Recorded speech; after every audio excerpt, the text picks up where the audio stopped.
నమస్కారం. నేను డాక్టర్ శ్రీనివాస్ చెలిమెల, సంస్కృతి కేరళ ఆయుర్వేద పంచకర్మ నుంచి మాట్లాడుతున్నాను.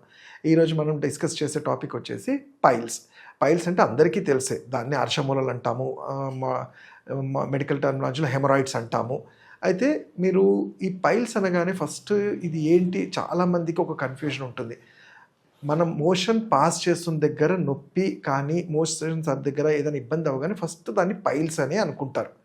అదొకటి. అట్ ద సేమ్ టైం ఇంకోటి ఏంటంటే, ఇది ఎవరికీ తొందరగా చెప్పుకోలేరు. అంటే చాలామంది ఆడవాళ్ళలో అయితే చాలా ఇబ్బంది పడతారు, మొహమాట పడతారు.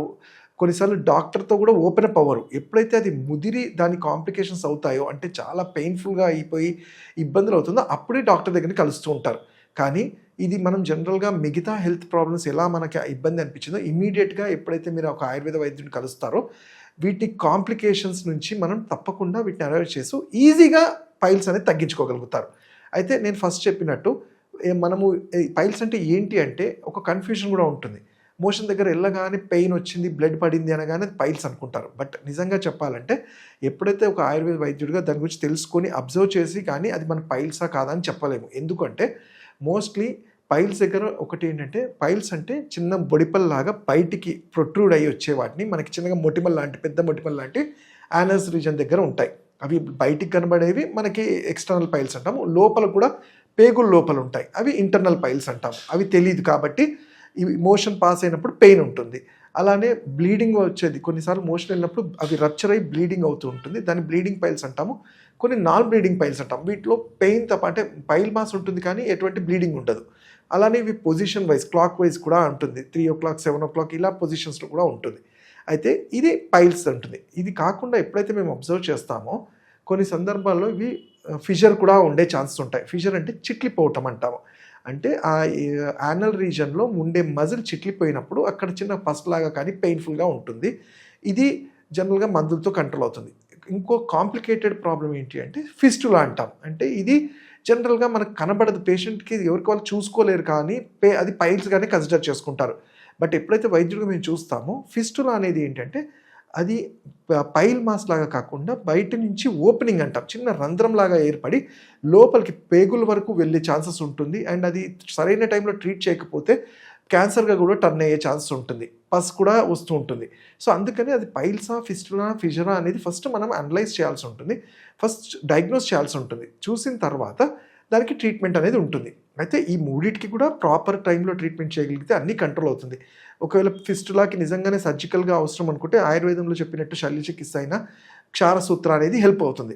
బట్ మోస్ట్లీ పైల్స్కి, ఈ ఫిషర్స్కి ఏంటంటే మనము తొందరగా గుర్తిస్తే, ఎర్లీ స్టేజ్ గుర్తిస్తే ఔషధాలు మనం తీసుకునే డైట్తోనే వీటిని మనం ఎంతటి ప్రాబ్లం అయినా క్లియర్ చేయగలుగుతాం. అయితే దాన్ని గుర్తించడం ఎలా అని నేను చెప్పాను. ఎప్పుడైతే మోషన్ వెళ్తున్నప్పుడు చాలా పెయిన్ఫుల్గా రావడము, హార్డ్గా రావటము అనేది చూస్తాము. ఎవరిలో చూస్తాము, ఎక్కువసేపు కూర్చోవడము, లైక్ టీచర్స్ కానివ్వండి, బస్ డ్రైవర్స్ కానివ్వండి అని జనరల్గా మనం అనుకుంటాం. బట్ వీళ్ళతో పాటు ఇప్పుడున్న లైఫ్ స్టైల్కి మనం తీసుకునే ఫుడ్ మనం చూస్తున్నాము. ఎవరైనా కానీ ఈ బాడీకి ఈజీగా డైజెస్ట్ అయ్యే ఫుడ్ కన్నా మనము బయట foods like non veg items కానివ్వండి, ఫాస్ట్ ఫుడ్ అని కానివ్వండి, baked items, chaat, untimely food అంటాం. అంటే బాడీ డైజెస్ట్ చేసుకునే టైము నైట్ అయినా ఆ నైట్ టైంలో ఆఫ్టర్ 8 తర్వాత ఫుడ్ని మనం తీసుకోవడము, వాటర్ ఇంటేక్ తక్కువ తీసుకోవడము, దీనివల్ల బాడీ డీహైడ్రేట్ అవ్వడము, ఫీకల్ మ్యాటర్ అనేది మూవ్మెంట్ అనేది ఉండదు. అలానే మెయిన్గా దానికి మనం చేసుకునేది ఏంటంటే హై ఫైబర్ ఫుడ్ అంటాం. నేను సజెస్ట్ చేసేది అంటే ఎటువంటి ఫ్రూట్స్ అయినా కానీ మన డైలీ ఫుడ్లో, మన డైలీ మీల్లో ఒకటి యాడ్ చేయాలి. ఆ ఫ్రూట్స్ కూడా ఎలా అంటే 11:00, 4:00 ఇన్ బిట్వీన్ మీల్స్ అంటాం. తీసుకోవడం వల్ల హై ఫైబర్ ఉండి ఈ స్టూల్స్ని మూవ్ చేయడానికి హెల్ప్ అవుతుంది. అలానే ఆవు నెయ్యి కూడా ఆయుర్వేదంలో చాలా చక్కటి ఔషధంగా చెప్తాము. మెయిన్గా ఇంకోటి దివ్య ఔషధంగా చెప్పేది ఏంటంటే తక్రం.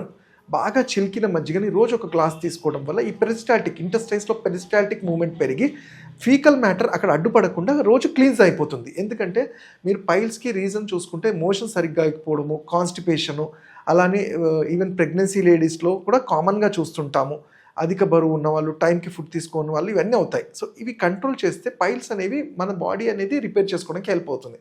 ఇవన్నీ చేసినా అవ్వట్లేదు డాక్టర్ గారు, పెయిన్ఫుల్గా ఉంది అంటే అప్పుడు ఆయుర్వేదంలో సింపుల్గా మనకి త్రిఫలా చూర్ణం, మార్కెట్లో దొరికే త్రిఫలా చూర్ణాన్ని 1 లీటర్ వాటర్లో స్లిజ్ బాత్ అంటాం వేసి కూర్చోవటం వల్ల ఇన్స్టాంట్ రిలీఫ్. అంటే పెయిన్ కిల్లర్స్ తీసుకునే బదులు ఈ పౌడర్ వేయడం వల్ల అక్కడ వాసోడైలేషన్ పెరిగి ఆ పైల్ మాస్లో ఉండే స్టిఫ్నెస్ తగ్గి పెయిన్ అనేది రిలీఫ్ అవుతుంది. అలానే ఔషధాలు లైక్ అభయారిష్టాన్ని, కాంచనాల గుగ్గులు, కంకాయను బట్టి చిరువిలువాది కషాయం, ఇది మీ తత్వాన్ని బట్టి మేము అడ్వైస్ చేస్తుంటాం. ఇవి ఎంత తొందరగా మనం గుర్తించి చాలా ఓపిక్గా మీరు మెడిసిన్స్ వాడుకోగలిగితే, ఔషధాలు వాడుకోగలిగితే, ఈ పైల్స్ దాని నుంచి వచ్చే కాంప్లికేషన్స్ అది ఏ ఏజ్ వాళ్ళకైనా కానివ్వండి, ఎటువంటి రీజన్స్ వల్ల అయినా కానివ్వండి, మనం కంట్రోల్ చేసిన వాళ్ళం అవుతాం. ఇంకా వీటి గురించి తెలుసుకోవాలంటే మీరు నా పర్సనల్ క్లినిక్స్లో కానీ నాకు ఆన్లైన్ కన్సల్టింగ్ కానీ చేయొచ్చు. నా నంబర్ 7658909501.